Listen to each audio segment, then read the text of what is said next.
सभी का स्वागत है। तो हमारे यूट्यूब चैनल में आप सब कैसे हैं? आशा करते हैं बहुत ही अच्छे होंगे। आज मैं लेके आई हूँ आप लोग के बीच एक बहुत ही प्यारा से फगुआ गीत। ये वंदना सिस्टर का गीत है। हमारे मुंह से कैसे लग रहा है आप लोग को ये गीत? आप लोग कमेंट में ज़रूर बताएं।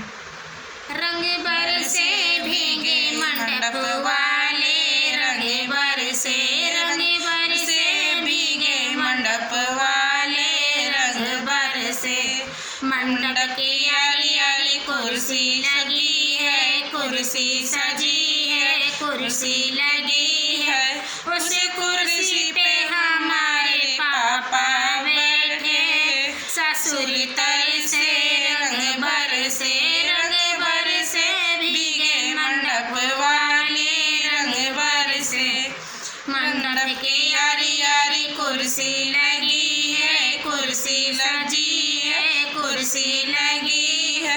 उस कुर्सी पे हमारे चाचा बैठे, जिया तर से रंग बरसे